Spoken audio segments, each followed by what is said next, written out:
17. Suicídio e obsessão. Aborto. Remorso, perdão e reconciliação.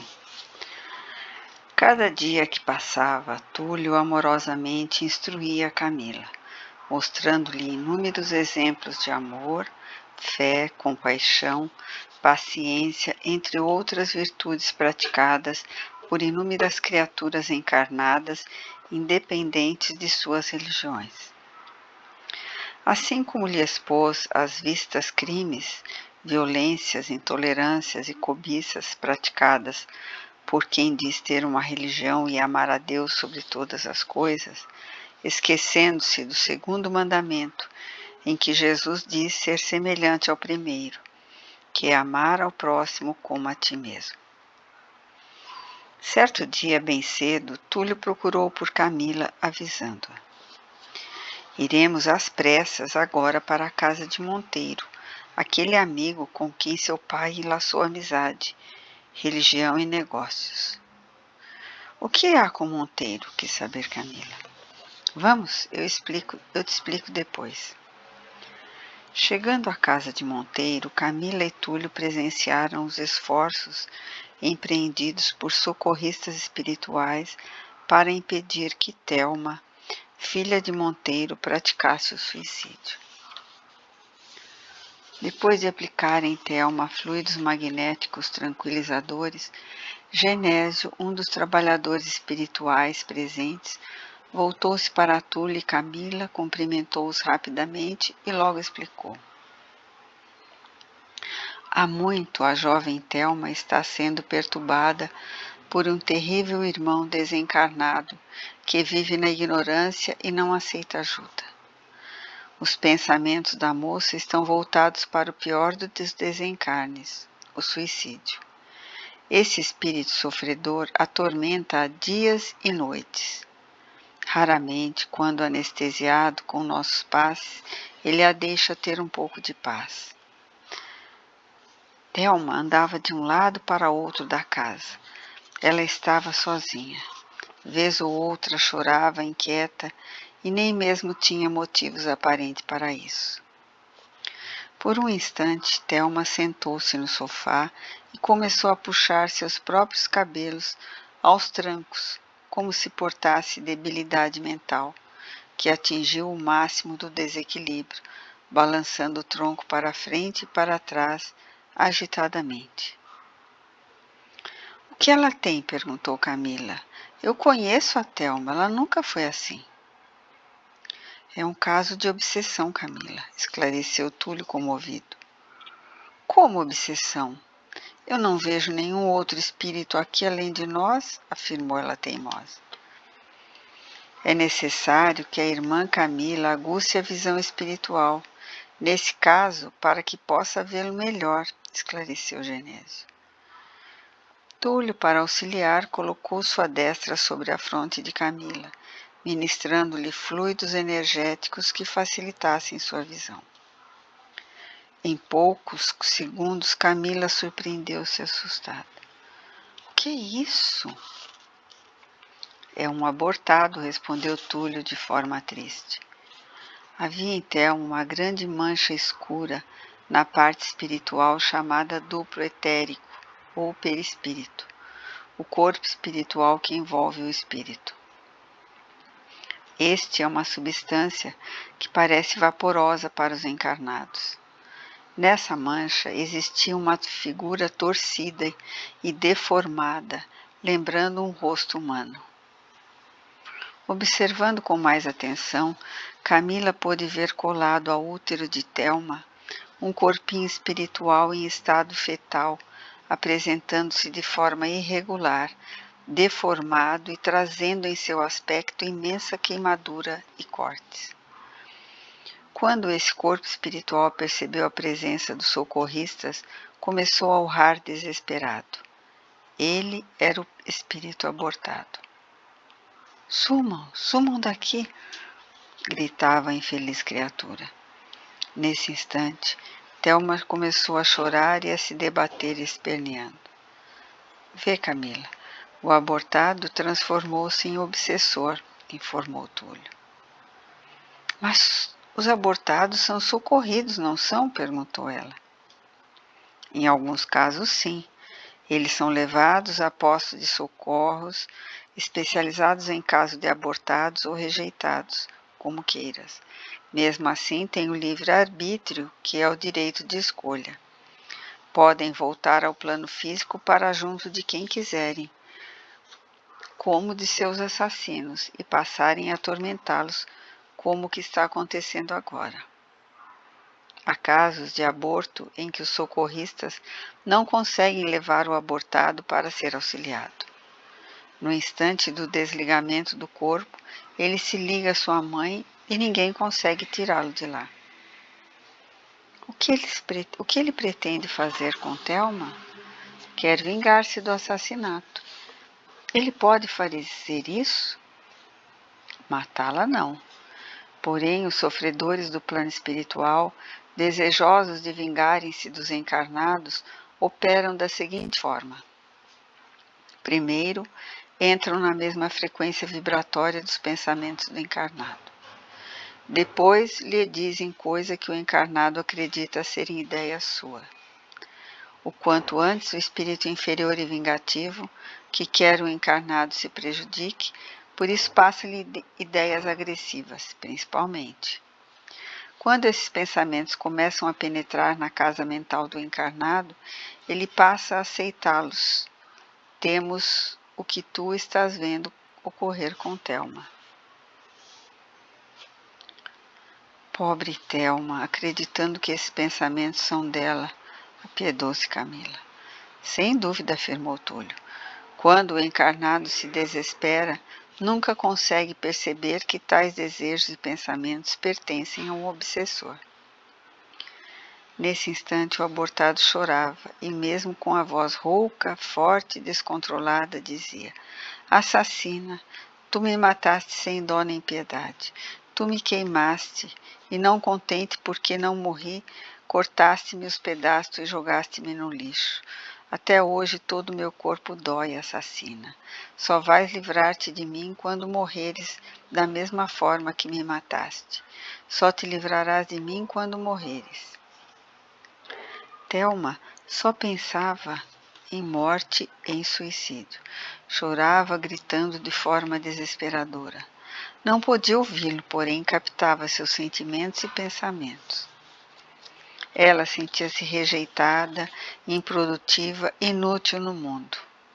Uma grande angústia e enorme descontrole corroíam-lhe a alma. Muitos clínicos chamariam esse estado de depressão ou loucura. Sob a visão e entendimento espiritual, chamamos de obsessão. Os trabalhadores aplicavam-lhe passe, mas a falta de fé e ignorância da moça não deixavam tais fluidos fazerem efeito. O que poderia ajudar Thelma, Túlia? Perguntou Camila, muito preocupada. Se Thelma compreendesse o motivo de seu sofrimento, se ela entendesse como e onde errou, e desejasse mudar essa situação, ajudaria muito o plano espiritual. A autoajuda, o verdadeiro desejo de contribuir com o plano invisível para harmonizar uma situação de tormento, auxilia imensamente a evolução e o esclarecimento das duas partes envolvidas, encarnado e desencarnado. Thelma, apesar da religião, não se apega em Deus, nem nos ensinamentos de Jesus. Isso dificulta muito o trabalho da espiritualidade. Eu nem mesmo sabia que Thelma havia feito um aborto, disse Camila. Ela o fez porque Monteiro, seu próprio pai, levou a uma clínica. Porém, foi Honório, teu pai, Camila, quem o incentivou a isso. Camila assustou-se e parecia assombrada por ignorar o fato. Nesse instante, Thelma começou a quebrar tudo que havia naquela sala. E, infelizmente, a jovem estava sozinha em casa. Indescritivelmente revoltado, o espírito abortado urrava seus desejos de vingança, seus lamentos e suas determinações de suicídio aos pensamentos da moça, e tais ideias eram cada vez mais aceitas por ela. Vendo que a situação perdera o controle e pressentindo o pior, o experiente espírito Túlio aconselhou: Vamos embora, Camila. Deixemos os outros irmãos tarefeiros espirituais cuidarem disso. Não, Túlio, por favor, deixe-me tentar falar com ela. Não é meu desejo subestimar-te. No entanto, creio ser difícil, Thelma, atender alguém agora. Quero poupar-te de cenas horríveis de verem e difíceis de serem esquecidas. O espírito Camila não se importou com a orientação do instrutor. Aproximou-se de Thelma, tentou envolvê-la com sugestões. Foi louvável sua atitude, mas errônea a desobediência daquele que, sabiamente, transmitia-lhe conhecimento salutar. Entretanto, percebeu-se que ela só quis ajudar. Apesar do momento crítico, não queria dispensar qualquer possibilidade ou alternativa. Porém, foi em vão. Thelma não a ouvia. Num ato súbito de desespero e loucura, a pobre Thelma foi ao banheiro, despejou 1 litro de álcool sobre si mesma e ateou-se fogo. A cena foi horrível. Thelma em chamas gritava e urrava, mas o fogo propagou-se com facilidade pelas roupas. Não havia modo de ela apagá-lo. Gritou por muito tempo no plano físico pelas dores horríveis das graves queimaduras que levaram à morte de seu corpo de carne. Seus berros de angústia e extrema dor no plano espiritual, através do que vivenciava em seu perispírito, prosseguiram de forma triste, aflitiva, demorada e lastimável. O espírito Thelma não conseguiu se desligar do corpo físico, ficando presa a ele por meios violentos, pela ação de sua própria consciência. Ao mesmo tempo, via o plano espiritual e sentia as dores severamente graves das queimaduras que provocou para matar o corpo que lhe fora emprestado para aquela reencarnação. O abortado, logo que se deu início ao suicídio, separou-se de Thelma, imaginando seu corpo desprendido. Mas seu estado consciencial, nada elevado, plasmou seu perispírito tortuoso, maior e monstruoso. O pobre espírito abortado, sofredor e vingativo, permaneceu ao seu lado, olhando-a queimar. Vendo que ela continuava em sofrimento medonho no plano espiritual, ele dizia-lhe: Desgraçada, foi isso que eu senti, é isso que eu sinto. Tu me assassinaste desta forma. Sofre muito, infeliz. Eu agora tenho meu outro assassino, com quem vou acertar as contas. Manco e cambaleante, o abortado saiu, quase se arrastando. Camila recorria a Túlio, implorando: Por favor, Túlio, desliga-a do corpo. Acaba com esse sofrimento. Não podemos, Camila. Sinto imensamente, mas não podemos. Por quê? Não somos trabalhadores ou técnicos no campo do auxílio ao desligamento por essa opção de desencarne. Em breve eles chegarão e verão o que pode ser feito. Como os técnicos verão o que pode ser feito? Deveriam desligá-la e terminar logo com isso. Foi suicídio. Mesmo que seja desligada do corpo físico, as dores das queimaduras não cessarão. Vivenciará continuamente o desespero do que provocou a si mesma. Acredito que não será feito nada, pois foi livre-arbítrio. Ela matou o corpo que lhe fora emprestado por um período, que não havia chegado ao fim, antecipando propositadamente a morte desse físico. Os técnicos em desligamento para os desencarnados através do suicídio chegarão e a examinarão para saber como poderão ajudá-la. A ninguém é negado socorro, mas, como já disse, não somos técnicos para avaliar o caso. O corpo físico de Thelma estava inerte no chão, irreconhecível e ainda com chamas. Enquanto o espírito da moça debatia-se pelas queimaduras, seus olhos esbugalhados num rosto desfigurado, com aspecto de derretido pelas chamas, Ela gritava pedindo socorro, porém ninguém em nível do plano físico podia ouvi-la.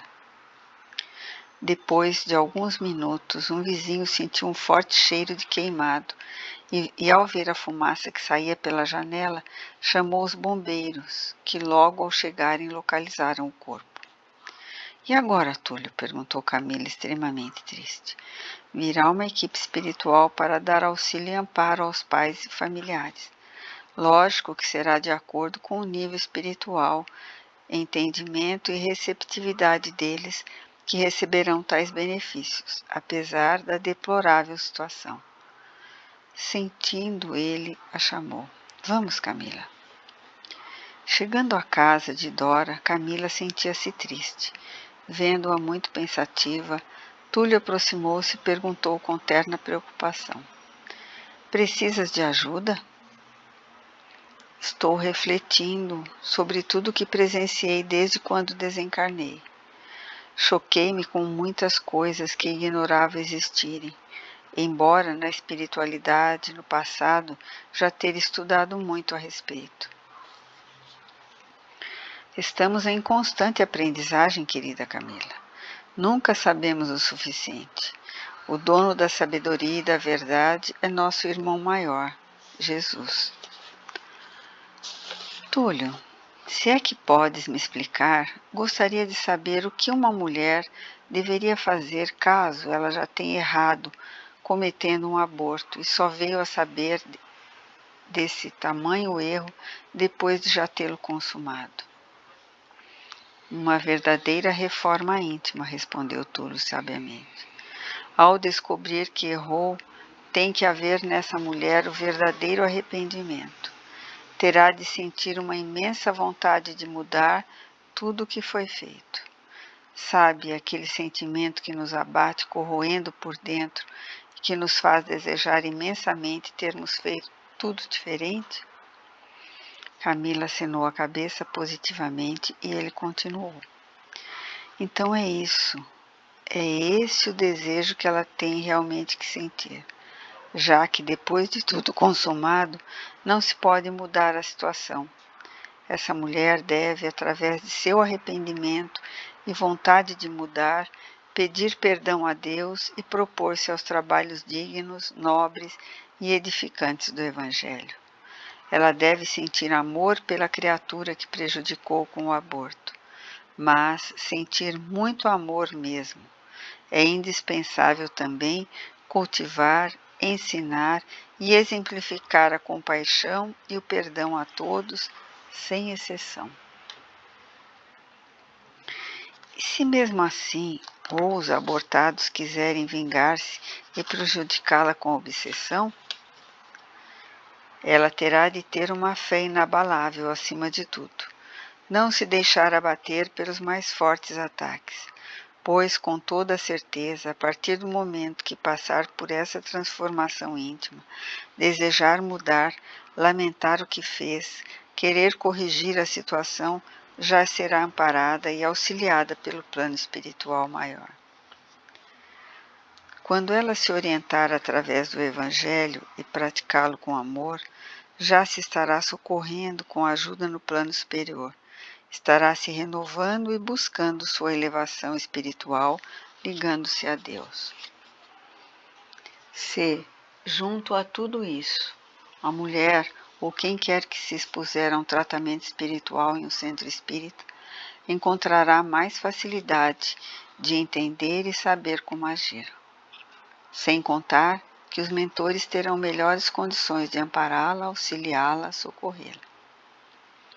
Ela deve envolver com muito carinho e imenso amor aquele ou aqueles que rejeitou através do aborto. Necessita humildemente pedir-lhes o perdão. Precisa orientá-los, ampará-los, ajudá-los a sair do vale tenebroso de vingança que os revoltados se encontram. Se não for um espírito abortado vingativo, suas preces vão ajudá-lo a se recompor incrivelmente. Através de seus pensamentos, ela pode passar-lhe o seu amor e mostrar-lhe o amor de Deus pelos ensinamentos de Jesus. Quer dizer que se deve ler o Evangelho para eles? Perguntou Camila. Por que não? Ela deve ler tanto o Evangelho como outras leituras clássicas da espiritualidade que esclareçam o amor de Jesus. Além disso, devem-se dar explicações sobre o que leu em voz alta, de forma calma e pausada, como se estivesse lecionando em uma sala de aula, falando com os filhinhos queridos. Os espíritos escutam tudo o que os encarnados dizem. Esqueceste? Só para lembrar, o Evangelho deve ser lido quando sentir-se um incômodo nos pensamentos. Isso pode ser influência de irmãos sofredores. Com esse tipo de leitura e explicação, esses irmãozinhos terão a oportunidade de compreender o que lhes ocorre e será mais fácil colocarem-se à disposição para um tratamento em colônias apropriadas, deixando o encarnado livre do sofrimento. Isso seria como o perdão de Deus, não é, Túlio? Não, o perdão é alguém ficar livre de encargos por danos que tenha causado a si ou ao outro. Nesse caso de transformação íntima, a mulher estará reformando suas ações, modificando suas atitudes e pensamentos, trabalhando para conseguir um objetivo: livrar-se do sofrimento.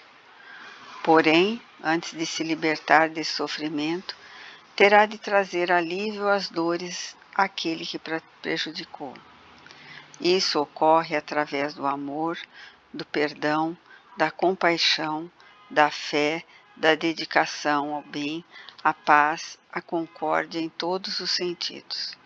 Praticamente precisará reverter o quadro obsessivo, ou seja, em vez de aceitar o que seus obsessores lhe dizem sobre a dor e sofrimento, de ficar ouvindo-os falar e aceitar o que dizem, como se fossem seus pensamentos, ela terá de impregná-los com amor, fé, carinho, ensinamento do bem, perdão, mesmo que não esteja se sentindo obsediada.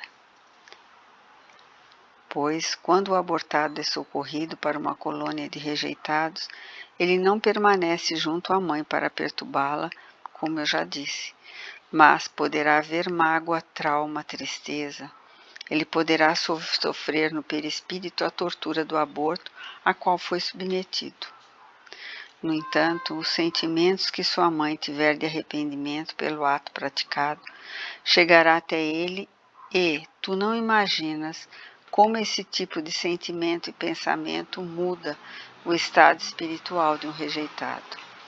Quando lhes chega à colônia uma prece, o sentimento de amor, fé, carinho, transformam-se sensibilizados e passam a nutrir sentimentos muito mais edificantes. Quando as mães encarnadas leem para eles trechos do Evangelho, essas leituras os alcançam na íntegra.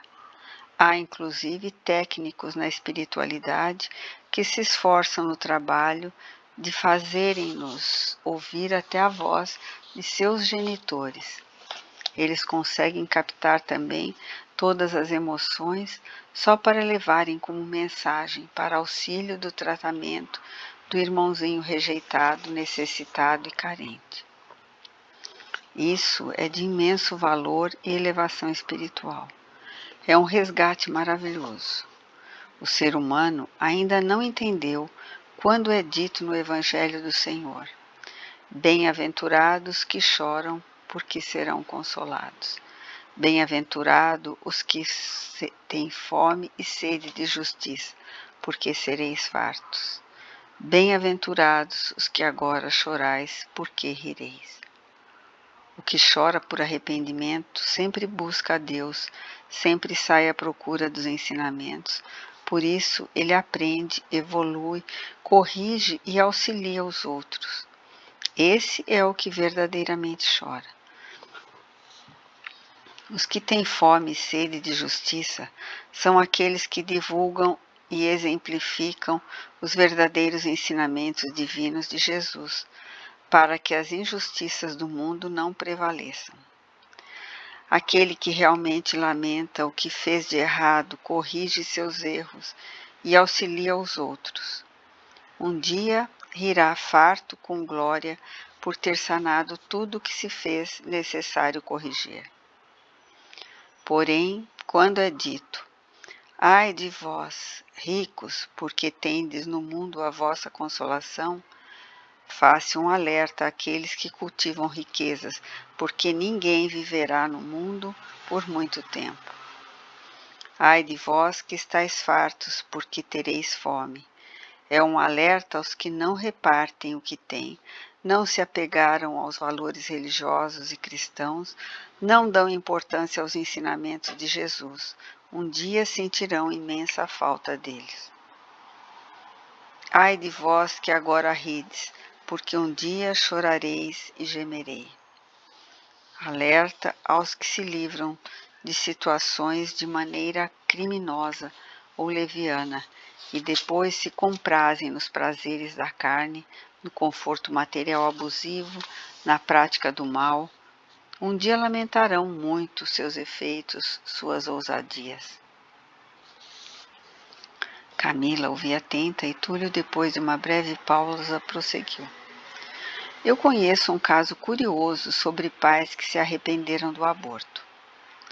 Um casal que já possuía um casal de filhos negou a vida a um terceiro, assassinando-o com aborto. Com o passar dos anos, esse casal, através do espiritismo, tomou consciência da gravidade de seu erro. A mulher, quando soube o que acontecia com o espírito ao ser abortado, chorou inconformada. Se a idade lhe permitisse, ela teria mais um filho para reparar seu erro. Porém, isso não lhe era mais possível.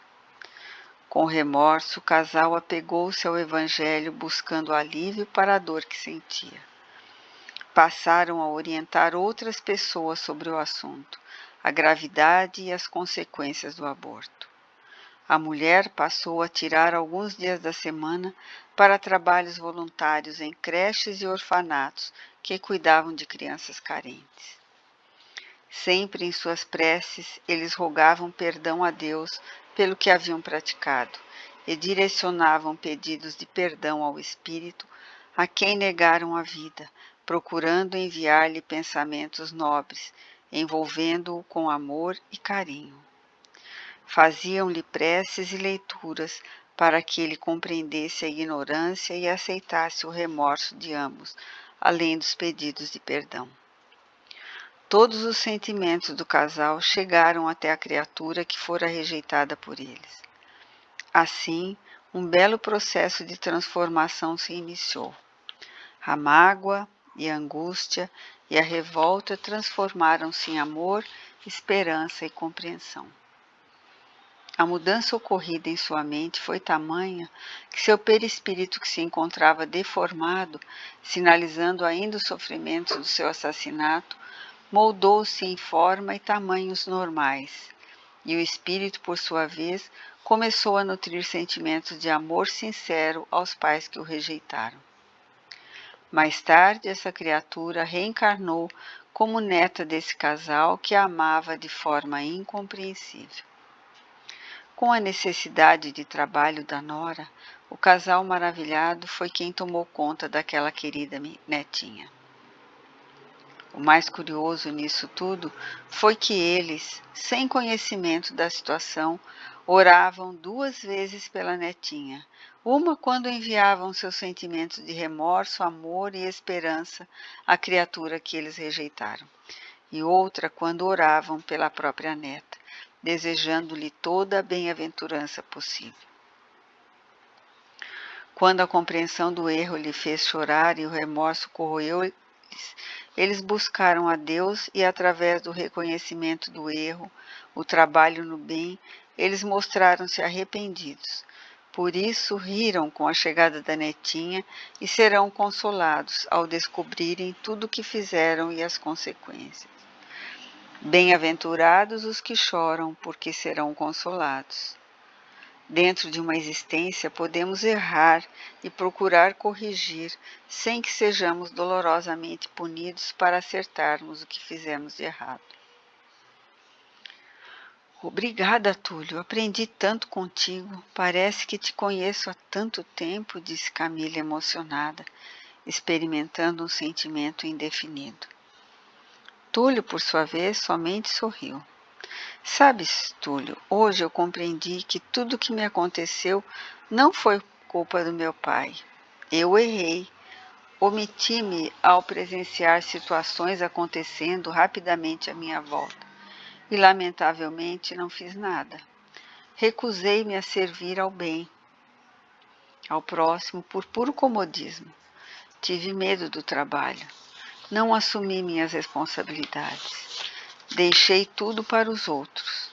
Não cometi erros graves, porém não edifiquei nenhuma tarefa para o bem do próximo. Independente da religião, eu poderia ter ajudado muita gente. Poderia ter simplesmente conversado com aqueles que chegavam desorientados diariamente à igreja em busca de amparo. Poderia ter orientado os que lamentavam injustamente com assuntos cansativos e depreciativos. Deveria ter ensinado o irmão crítico a agir com mais benevolência. Poderia ter barrado as conversas depreciativas, edificando com nobres e elevados conceitos o assunto vigente, a começar dentro da minha própria casa. No posto de socorro espiritual, ao ser recebida por meu tio Alfredo, através de meu vocabulário e pensamentos indignos àquele plano espiritual, afastei-me do socorro porque não igualei minhas vibrações com o bom nível espiritual existente ali. Por isso, retornei à crosta da terra. De volta ao plano físico, ao reconhecer meu desencarne, cultivei profunda mágoa e rancor pelo meu pai. Em vez disso, deveria ter compreensão e amor. Infelizmente, não compreendi a orientação que me deram e continuei julgando, reclamando e culpando por minhas atuais condições. Reconheço agora, depois de tudo o que vi, que não estou em situação tão ruim assim. Se estou aqui presa à crosta da terra, tenho de agradecer imensamente a Deus e aos amigos espirituais superiores por não estar em condições deploráveis e inferiores, como alguns irmãos que vi, ou por não ter sido incomodada por espíritos de pouca instrução, ou mesmo por não ter ido parar no umbral, onde com certeza estaria sofrendo. Mesmo presa à crosta e sentindo-me desorientada, fui socorrida aqui neste posto de socorro terreno. Fui amparada, orientada e muito bem tratada. Envergonho-me das reclamações que teci. Depois de longa pausa e profundo silêncio, ela prosseguiu. Túlio, agradeço teus esforços para que eu pudesse reformular meus sentimentos e pensamentos. Hoje percebo e entendo que fui eu quem errou. A meu pai tenho que agradecer a oportunidade que me deu de reencarnar, não me deixando sofrer como tantos outros. Queira Deus que ele encontre orientações e consiga o quanto antes arrepender-se e corrigir suas falhas. Ele é um homem dotado de muita perseverança. Possui imensa força espiritual, que quando voltada para o bem e para o amor, sei que será um grande e valioso trabalhador nesse sentido. Nesse instante, lágrimas rolavam na alva e bela face de Túlio. Emocionado, quase sem conseguir argumentar, ele a congratulou. Parabéns, Camila. Tu realmente entendeste o motivo de ter ficado na crosta da terra sem ir para um plano inferior ou superior. Tu és um espírito elevado que se deixou adormecer quando encarnada, e desencarnada também. Faltou-te o perdão sincero para aquele que tem ofendido. O espírito Túlio pareceu iluminar-se ainda mais e alertou. Lembra-te sempre de agradecer a Deus por não ter colocado em nível inferior após o desencarne por falta desse grande sentimento que é o perdão. Por favor, não fiques assim, pediu ela por nunca tê-lo visto daquela forma. Tive tudo o que mereci. Não te subestimes, querida. Cada qual tem de acordo com os méritos, não mais, não menos. Camila chorou emocionada, abraçando seu amigo instrutor, que afagou seu rosto com carinho. Sabe, Camila, tu deverias ter lembrado das palavras do nosso irmão maior. Bem-aventurados os misericordiosos, porque obterão misericórdia. Mateus capítulo 5, versículo 7. Se perdoardes aos homens as faltas que cometeram contra vós, também vosso Pai Celestial vos perdoará os pecados.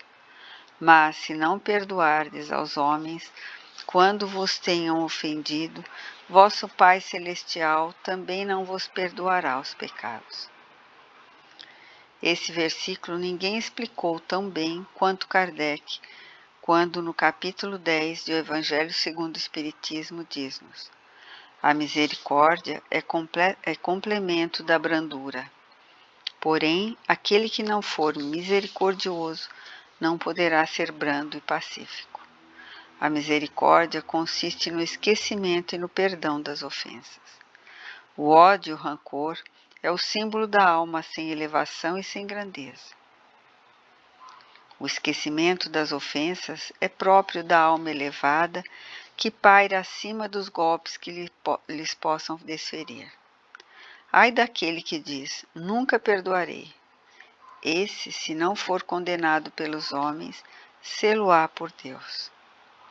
Em seguida, Túlio comentou: creio que ninguém mais além de Kardec poderia explicar de forma tão inteligível as palavras do Mestre Jesus. O espírito Túlio parou por longos segundos, fitando os lindos olhos de Camila, parecendo invadir seu âmago com um sentimento que atingiu o mais alto grau na escala dos valores morais.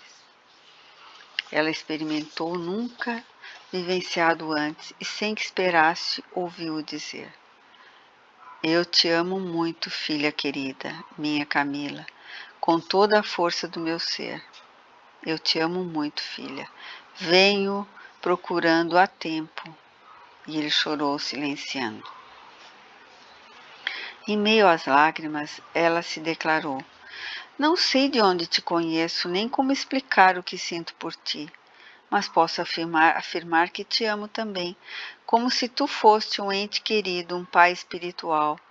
Por que não me encontraste antes?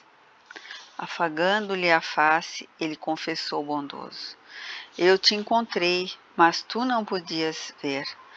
Por acréscimo de misericórdia e bondade, permitiram que eu retornasse à crosta terrestre para acompanhar-te e instruir-te o quanto possível.